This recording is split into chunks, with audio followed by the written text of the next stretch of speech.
आज हम अधिगम के लिए आंकलन का अर्थ समझेंगे। अधिगम के लिए आंकलन की अवधारणा का अर्थ शिक्षक एवं छात्रों के सहयोग से होने वाली आंकलन की प्रक्रिया से है। इसमें शिक्षक उन शिक्षण विधियों तथा शिक्षण अधिगम सामग्री का प्रयोग करता है जो छात्रों को अधिकतम अधिगम करा सके। इसके साथ साथ छात्र भी अपनी अधिगम गतिविधियों का मूल्यांकन करके उस अधिगम गतिविधियों का चयन करता है। इस प्रकार की स्थिति में दोनों एक दूसरे का सहयोग करते हैं। दोनों का उद्देश्य अधिगम स्तर को उच्चतम बनाना होता है। इस प्रकार अधिगम के लिए आंकलन का संबंध शिक्षक, छात्र एवं शिक्षण अधिगम प्रक्रिया से होता है। प्रोफेसर दुबे के शब्दों में अधिगम के लिए आंकलन एक व्यापक प्रक्रिया है जिसमें शिक्षक एवं छात्र द्वारा परस्पर सहयोग से अधिगम स्तर को उच्च एवं स्थायी बनाने का प्रयास किया जाता है। शिक्षक द्वारा अपनी शिक्षण व्यवस्था का एवं छात्र द्वारा अपनी अधिगम व्यवस्था का आंकलन किया जाता है तथा शिक्षण अधिगम व्यवस्था से संबंधित उन सूचनाओं को प्राप्त किया जाता है जो कि पृष्ठपोषण का कार्य करती है। नेक्स्ट है अधिगम के लिए आंकलन में क्या क्या विशेषताएं हैं। पहली है व्यापक प्रक्रिया। अधिगम के लिए आंकलन को एक व्यापक प्रक्रिया के रूप में स्वीकार किया जाता है क्योंकि इसमें शिक्षक द्वारा अपनी शिक्षण विधियां तथा छात्रों की अधिगम गतिविधियों का आंकलन किया जाता है। नेक्स्ट, सहभागिता प्रक्रिया। अधिगम के लिए आंकलन की प्रक्रिया में शिक्षक तथा छात्रों के मध्य सहभागिता एवं सहयोग की स्थिति देखी जाती है। नेक्स्ट, उद्देश्यपूर्ण प्रक्रिया। अधिगम के लिए आंकलन को एक उद्देश्यपूर्ण प्रक्रिया के रूप में जाना जाता है। इस प्रक्रिया का प्रमुख उद्देश्य अधिगम स्तर में उत्तरोत्तर सुधार करना होता है। परिवर्तनशील प्रक्रिया। अधिगम के लिए आंकलन को परिवर्तनशील प्रक्रिया के रूप में जाना जाता है। रुचिपूर्ण प्रक्रिया। अधिगम के लिए आंकलन की रुचिपूर्ण प्रक्रिया के रूप में स्वीकार किया जाता है। इसमें प्रत्येक छात्र को उसकी रुचि, योग्यताओं, स्तर के अनुरूप अधिगम गतिविधियां उपलब्ध कराई जाती है। नेक्स्ट, सरल एवं स्वाभाविक प्रक्रिया। आंकलन की प्रक्रिया को सरल एवं स्वाभाविक रूप में स्वीकार किया जाता है। नेक्स्ट, मनोवैज्ञानिक प्रक्रिया। अधिगम के लिए आंकलन को मनोवैज्ञानिक प्रक्रिया के रूप में माना जाता है। पृष्ठपोषण की प्रक्रिया। अधिगम के लिए आंकलन में पृष्ठपोषण की प्रक्रिया अनवरत रूप से चलती रहती है। शिक्षण प्रक्रिया। अधिगम के लिए आंकलन अप्रत्यक्ष रूप से शिक्षण संबंधी प्रक्रिया के रूप में माना जाता है और शिक्षण प्रक्रिया किस प्रकार की होती है, उसे कठिन शब्दों का प्रयोग और किस प्रकार से उसका अर्थ बताया जाता है। अधिगम प्रक्रिया। अधिगम के लिए आंकलन पूर्णतः अधिगम संबंधी प्रक्रिया से संबंध रखता है। अधिगम व्यवहारिक प्रक्रिया।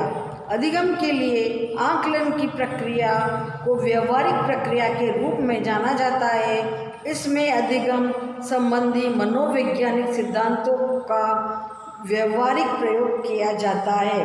निरंतर प्रक्रिया। अधिगम के लिए आकलन की निरंतर चलने वाली प्रक्रिया के रूप में स्वीकार किया जाता है। अधिगम के लिए अब नेक्स्ट है, अधिगम के लिए आकलन के उद्देश्य, आवश्यकता एवं महत्व। अधिगम शिक्षा व्यवस्था का महत्वपूर्ण अंग है। उसमें इसके उद्देश्य, आवश्यकता, महत्व इस प्रकार प्रस्तुत किए जा रहे हैं। अधिगम गतिविधियों में सुधार। अधिगम के लिए आकलन का प्रमुख उद्देश्य अधिगम गतिविधियों में सुधार करना है। इसमें शिक्षक तथा छात्रों द्वारा विविध प्रकार की अधिगम गतिविधियों का अपने अपने स्तर पर आकलन किया जाता है। शिक्षक सुविधादाता के रूप में अधिगम के लिए आकलन की प्रक्रिया में शिक्षक की भूमिका एक सुविधादाता के रूप में होती है। परिणाम व विविध प्रकार की सरल एवं स्वाभाविक गतिविधियों का सृजन करता है। नेक्स्ट है अधिगम गतिविधियों की खोज। अधिगम के लिए आकलन में उन गतिविधियों की खोज की जाती है जो कि छात्रों हेतु सरल और स्वाभाविक होता है। इस कार्य के लिए शिक्षक एवं छात्र दोनों मिलकर करते हैं। नेक्स्ट, शिक्षक के लिए पृष्ठपोषण। अधिगम के लिए आकलन का प्रमुख उद्देश्य शिक्षक हेतु पृष्ठपोषण की व्यवस्था को विकसित करना है। छात्रों के लिए पृष्ठपोषण। अधिगम के लिए आकलन का प्रमुख उद्देश्य छात्रों को पृष्ठपोषण प्रदान किया जाता है। जब कोई छात्र किसी अधिगम गतिविधि के माध्यम से सरल और स्वाभाविक रूप में प्रकरण को सिखाता है तो वह उस अधिगम गतिविधि का प्रयोग करता है। नेक्स्ट, प्रभावी अधिगम प्रक्रिया। अधिगम के लिए आकलन द्वारा प्रभावी अधिगम प्रक्रिया का विकास होता है। नेक्स्ट, सहयोग की भावना। अधिगम के आकलन के द्वारा शिक्षक एवं छात्र के मध्य सहयोग की भावना का विकास होता है। आकलन योग्यता का विकास। छात्रों में आकलन की योग्यता का विकास इसलिए होता है वह सभी प्रकार की गतिविधियों का आकलन करता है। नेक्स्ट, निर्णय क्षमता का विकास। अधिगम के लिए आकलन के माध्यम से छात्रों और शिक्षकों के में निर्णय की क्षमता का विकास होता है। अधिगम कौशल का विकास। इस प्रक्रिया के माध्यम से छात्रों में अधिगम कौशल का विकास होता है। अनुसंधानात्मक संबंधी योग्यता। अधिगम के लिए आकलन की प्रक्रिया के अंतर्गत अनुसंधान संबंधी योग्यता का विकास होता है। छात्रों के अनुरूप अधिगम। छात्रों के अनुरूप अधिगम व्यवस्था को विकसित करना अधिगम के लिए आकलन का प्रमुख उद्देश्य है। पाठ्यक्रम के अनुरूप अधिगम। बच्चों के सामने क्या पाठ्यक्रम है उस प्रकार से हिंदी, गणित, इंग्लिश, सामाजिक उसको देख करके पढ़ाया जाना चाहिए। व्यापक दृष्टिकोण का विकास। अधिगम के लिए आकलन का उद्देश्य व्यापक दृष्टिकोण विकास करना है।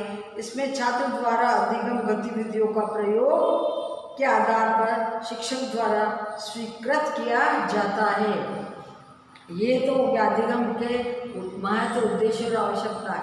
अधिगम के आकलन का अर्थ। इसके अंदर अधिगम प्रोफेसर दुबे के शब्दों में अधिगम के आकलन का आशय अधिगम उपलब्धि स्तर को अंक एवं श्रेणी प्रदान करने की प्रक्रिया से है।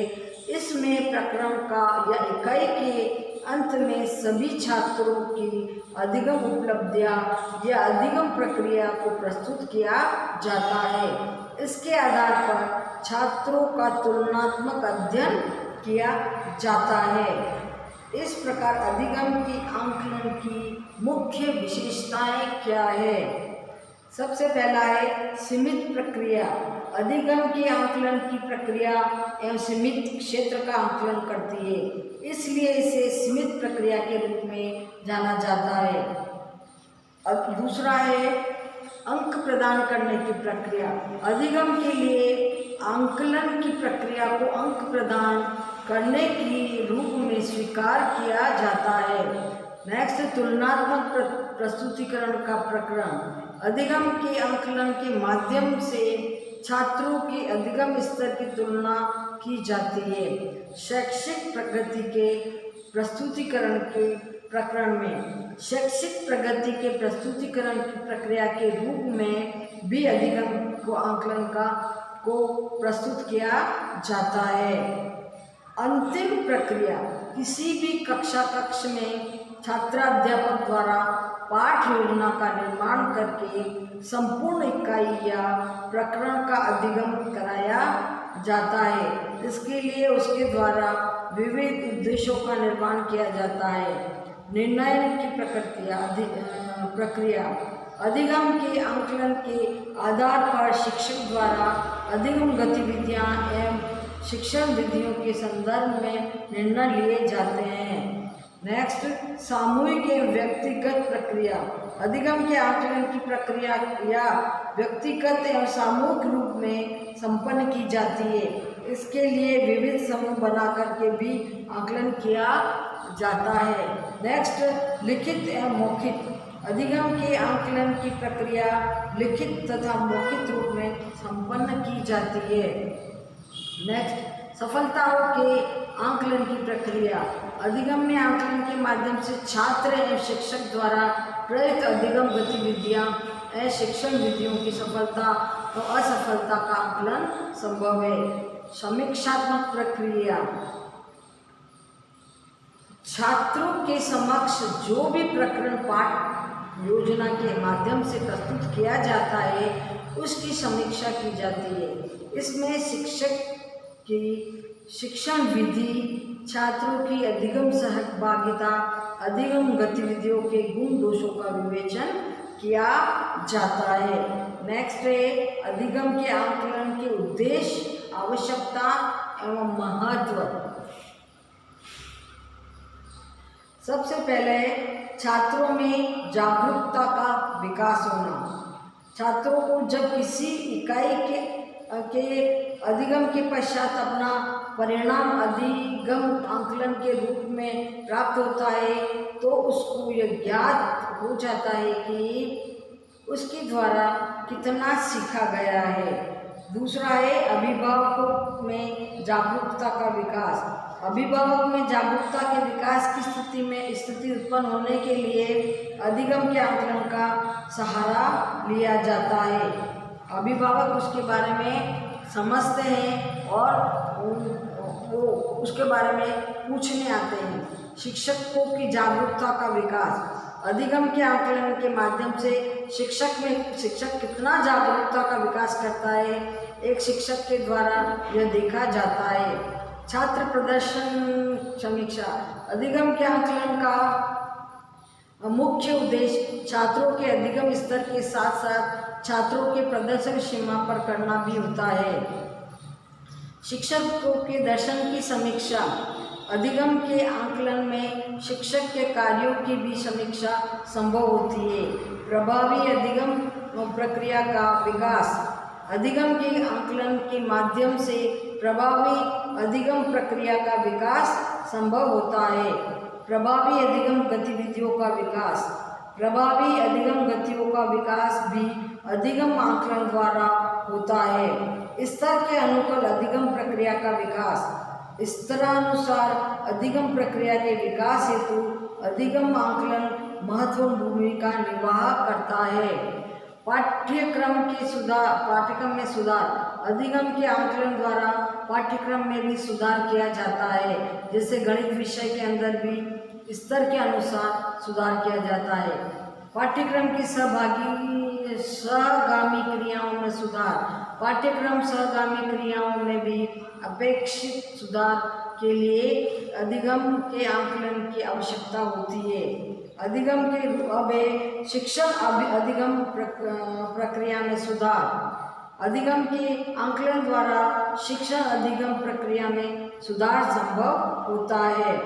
अब आंकलन के अधिगम के रूप में छात्रों को छात्रों की रुचि एवं स्तर के अनुकूल बनाते हुए चला जाता है। इसके अंदर आकलन में छात्र भी अधिगम करते समय आकलन की प्रक्रिया को संपन्न करता है और उसको अच्छी तरह से सीखने में ध्यान देता है। प्रोफेसर एस के दुबे के शब्दों में आकलन अधिगम के रूप में उस स्थिति में होता है जब आकलन की प्रक्रिया अधिगम के साथ ही प्रारंभ होती है। छात्र की रुचि, प्रदर्शन, सहभागिता एवं अनुश्रवण द्वारा आकलन का कार्य किया जाता है तथा शिक्षण अधिगम प्रक्रिया में आवश्यकता के अनुरूप परिवर्तन किया जाता है।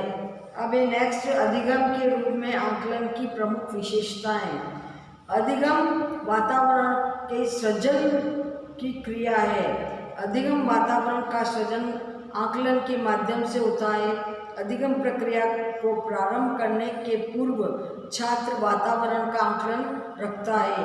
अधिगम उद्देश्यों को समझाने की प्रक्रिया।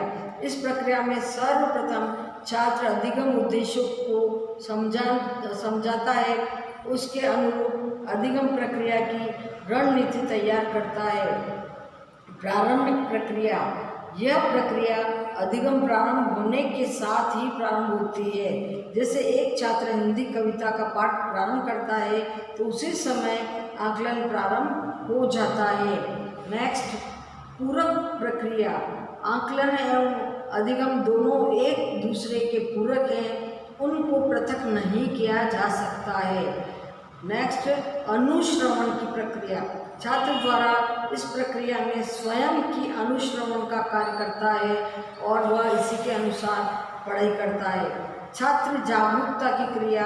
छात्र इसके अंदर जागरूक होता है और वह अच्छी तरह से पढ़ने की क्रिया करता है। छात्र केंद्रित प्रक्रिया।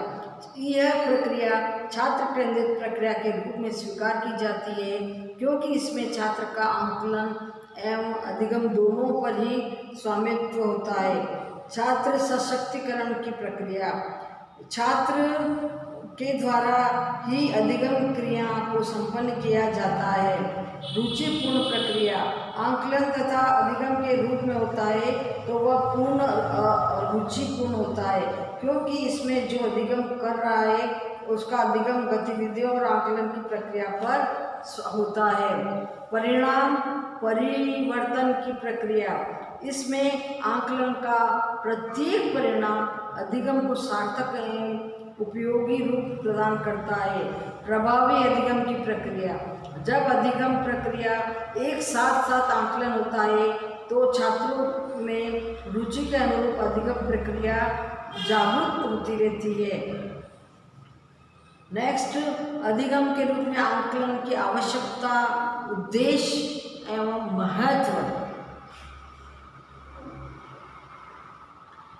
पहला है अनुदेशन उद्देश्यों की सरल प्राप्ति। आकलन को जब अधिगम के रूप में स्वीकार किया जाता है तो उसमें छात्रों की सख्त अनुदेशन उद्देश्य का ज्ञान होता है। चिंतन शक्ति। छात्र द्वारा किसी तथ्य या प्रकरण का अधिगम किया जाता है तो वह उसकी व्यूह रचना तैयार करता है। आत्मविश्वास। आकलन को अधिगम के रूप में स्वीकार करने पर छात्र आकलन भी करता है तथा अधिगम भी करता है। ये अधिगम गतिविधियों का प्रकरण है। सृजनात्मक विकास। आकलन के अधिगम के रूप में स्वीकार करने की प्रक्रिया में छात्र द्वारा नवीन विचार, नवीन व्यूह रचना और नवीन उपयोगिता का निर्माण होता है। अनुश्रवण की क्षमता का विकास। इस प्रक्रिया के अंतर्गत छात्रों में अनुश्रवण क्षमता का विकास होता है। छात्र केंद्रित अधिगम। इस प्रक्रिया में छात्र केंद्रित अधिगम व्यवस्था होती है। इसमें छात्र द्वारा अधिगम गतिविधियों का सृजन एवं आकलन किया जाता है। शिक्षक के नियंत्रण अभाव। इस प्रक्रिया में शिक्षक के नियंत्रण का पूर्ण अभाव पाया जाता है। इसमें शिक्षक की भूमिका सुविधादायक रूप में होती है। पृथक पृथक आकलन का प्रभाव। इस प्रक्रिया में आकलन के पृथक समय नहीं देना पड़ता है। आकलन की प्रक्रिया में अधिक के साथ साथ गतिविधियों के छात्रों को अधिक ऊंचा बनाया जाता है। मानसिक शक्तियों का विकास, छात्रों की मानसिक शक्तियों का विकास भी इसी आंकलन के द्वारा होता है। क्रियाशीलता का विकास आंकलन के द्वारा अधिगम के रूप में स्वीकार किया जाता है, तो इसमें छात्र की शारीरिक मानसिक क्रियाएं व्यापक रूप से विकसित होती रहती है। आंकलन की क्षमता का विकास, छात्रों द्वारा सृजन एवं आंकलन का कार्य किया जाता है, तो धीरे धीरे प्रत्येक अधिगम गतिविधियों के आंकलन की क्षमता उत्पन्न होती रहती है। इसलिए अधिगम के लिए आंकलन और अधिगम इन दोनों के तुलनात्मक अध्ययन करना पड़ता है। अब नेक्स्ट है अधिगम के लिए आंकलन के सिद्धांत। अधिगम के लिए आंकलन के सिद्धांत कौन कौन से हैं उसके बारे में पढ़ना है अपने। प्रभावी पृष्ठपोषण का सिद्धांत, अधिगम के लिए आंकलन की प्रक्रिया में शिक्षक एवं छात्र दोनों को ही प्रभावी पृष्ठपोषण प्राप्त होता है। नेक्स्ट है छात्र सहभागिता का सिद्धांत। अधिगम के लिए आंकलन की प्रक्रिया में शिक्षक के साथ साथ छात्र की भी सहभागिता होती है। जब दोनों की सहभागिता सकारात्मक रूप में होती है, तब दोनों की पृष्ठभूमि की प्राप्ति होती है। नेक्स्ट, शिक्षण समायोजन का सिद्धांत। अधिगम के लिए आंकलन के बाद जो भी परिणाम प्राप्त होता है उसका शिक्षण के समायोजन के लिए किया जाता है। नेक्स्ट है आत्म समर्पण पर प्रभाव का सिद्धांत। अधिगम के लिए आंकलन का प्रत्यक्ष प्रभाव छात्र के आत्मसम्मान की दृष्टि से होता है। एक छात्र द्वारा किसी अधिगम गतिविधियों के माध्यम से सरलतापूर्वक किसी प्रकरण में सीख लिया जाता है। नेक्स्ट है अधिगम पर प्रभाव का सिद्धांत। आंकलन की प्रक्रिया का अधिगम का प्रत्यक्ष रूप से प्रभाव पड़ता है। अधिगम के लिए आंकलन में अधिगम गतिविधियों का आंकलन किया जाता है। जो अधिगम गतिविधियां छात्रों की योग्यता एवं रुचि स्तर के अनुकूल नहीं होती है, उनमें सुधार करते हुए छात्रों की रुचि और योग्यता का स्तर बढ़ाया जाता है। विकास का सिद्धांत। अधिगम के लिए आंकलन की प्रक्रिया उत्तरोत्तर विकास के सिद्धांत पर आधारित है। इसमें अधिगम गतिविधियों में आवश्यक संशोधन करते हुए उनको समसामयिक एवं आधुनिक बनाने का प्रयास किया जाता है। सुधार का सिद्धांत।